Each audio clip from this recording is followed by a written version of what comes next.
last year, the end of the World Cup video, you said, I'm excited to see the next 10 years of this race car. I did. So, it's barely been a year.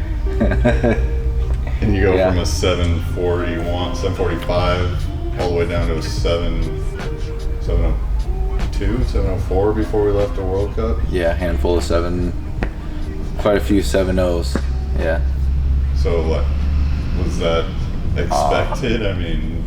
No, the progression went pretty quick, but like I kind of probably said before, at some point was like having a lot of data with Jason's car, and then having transferring that over to this car. I didn't know we weren't gonna have that many issues with the chassis. I mean, it's always hard building a new car, and that took a lot of effort. It was very strenuous to get done, but then like we really haven't had any hiccups with the car, so it was just progress. Every time we went out, things got better, and then we kind of hit a stopping point. And while it went a lot of 7.0s, but we got a lot of data every time we were in the car. We were learning so much more, and it's like it's right there every single time. And then everybody wants the 6, but now that we got into the 6, now I think it's just going to progress again, kind of quickly to the next point. I guess that everybody's like, oh, 650s are on the table. Like, yeah, okay, it's there, but we still got a lot of work to do. Which is just insane to do with the Civic. It doesn't matter what power plant, what you're doing with it, to go that fast in this small of a tire, and it's still a Civic, and you still have to shift it. So it's pretty crazy. Yeah, game plan sort of shift a lot quicker. Like having to make adjustments to get there. Yeah, like we're moving. Not working. Like it's descending a lot quicker, that number, and like mentally, because you have a lot more different elements on your plate than the other guys, and so it's like as the mechanic, builder, crew, Well, yeah, we didn't have a lot of stuff to chase except reliability. I think that was it. Like every time we're going out, it's like, how long is this gonna last? Because we're still running on a stock head, and we tried a lot of different combos with 4-piston just to like, let's leave a little more meat in the port. Let's not port it at all. Let's just try to get to live. And then there's so many elements to it. The tuning, changing compression up, down. We were kind of like, we're gonna run this motor program like this and work with everything else. And since we have 2 cars, it was like, keep everything the same, and every time you go out you learn something. Every pass is data for James to pour over, and we really didn't change much with the motor program though.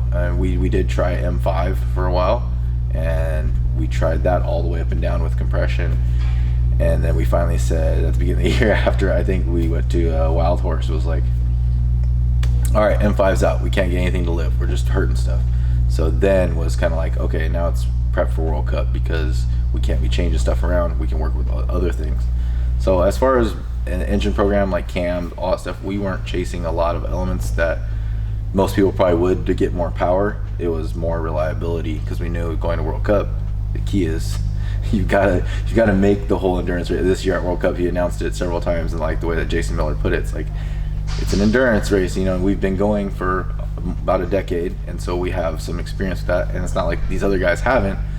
But you want to put something on the board, there's so many people there. We've been anticipating the 6, everybody's anticipating the 6, and it's like, well, the best time to do it is at World Cup with all the fans. And we pushed to do it before we went to World Cup, and we kind of had a battle with Red Demon, and we wanted to get it first, but it was okay, and I think it worked out really well. And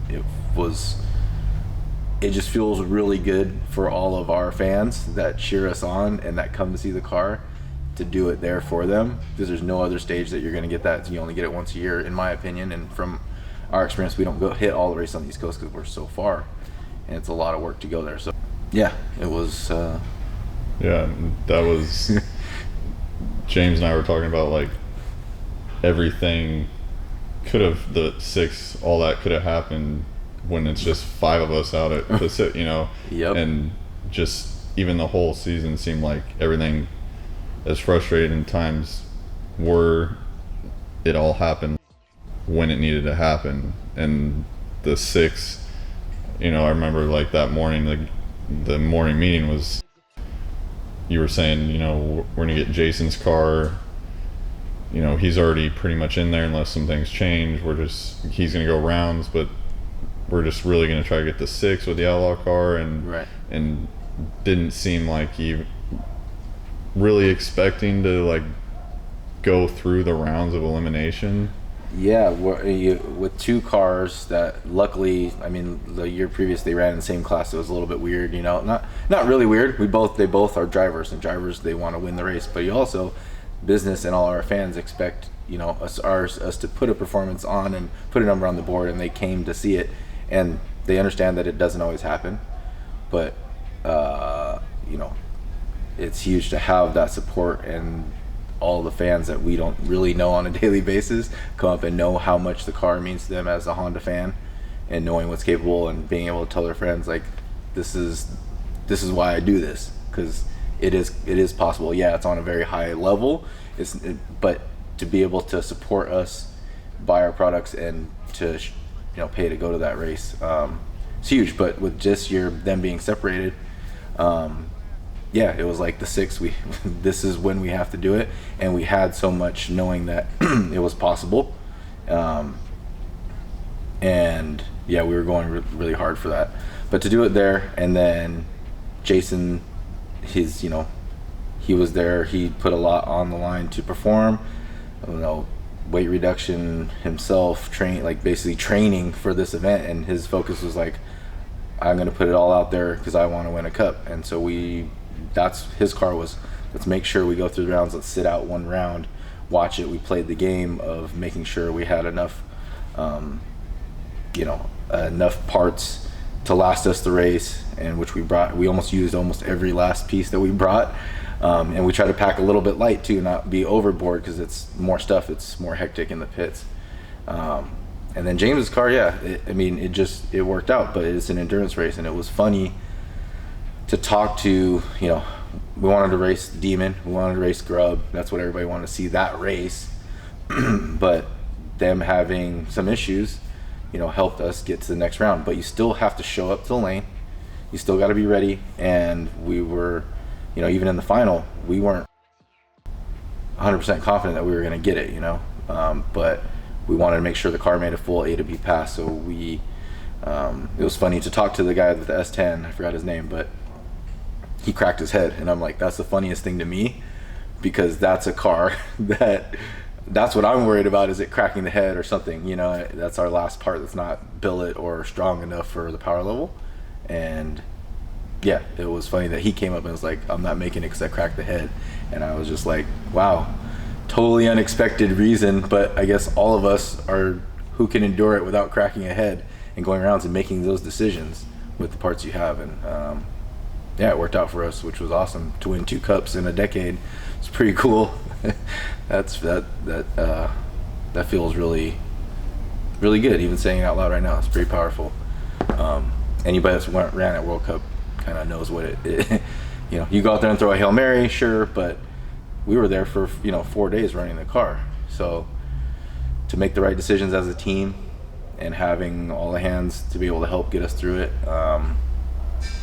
it worked really good this year, and we're just getting started. Still, kind of like you were saying, it's basically 1.5 years, 2 years with the chassis, I guess. Yeah.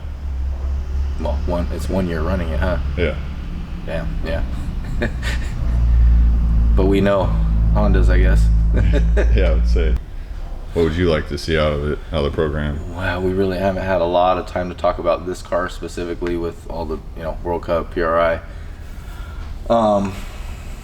With any setup, there's always more on the table, right? And James likes to get every crumb left, and we have the sequential trans, we've got the bigger tires. We know that comes with a whole different thing, like all the stuff. Some of the components are still just barely holding up as it is, but can get us through an event, which is huge. That's still to have a top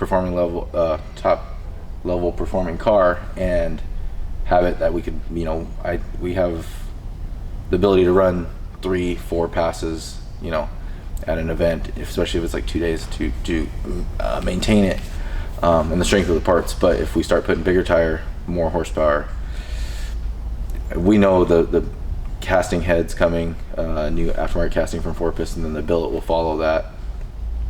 I don't know how much we can squeeze through the tiny valves and still limited cam, and displacement. I mean, the motor, we've talked about trying to make it a little bit bigger, but there's not much room, and we'd have to try a lot. We're still on some pretty simple stuff, the same stuff we sell everybody, you know. But I think once we have a little more reliability on the cylinder head, then you're reopening all the other things to try, you know. It's just ridiculous how fast the car is to the eighth, you know. It's at a point where you're balancing the tire, how much grip we have to the track surface with the power level. So even if we go up with power and the tire to match it, that's this kind of thing is you gotta go with the tire size, because at this tire size most tracks are not going to hold it, so you're kind of just spinning and you're not making much progress. So going with bigger tire, but then you're putting more load on the drivetrain. We see how long that'll last and then go from there. But there's still stuff left to do. Stick shift car going 650s and going, what is it, did James say what the eighth is? I don't read the slips too much, but yeah, what it can do to the like the 330 and stuff is obviously on a track surface, not on the street, but it's crazy to do on this small of a tire, that's for sure.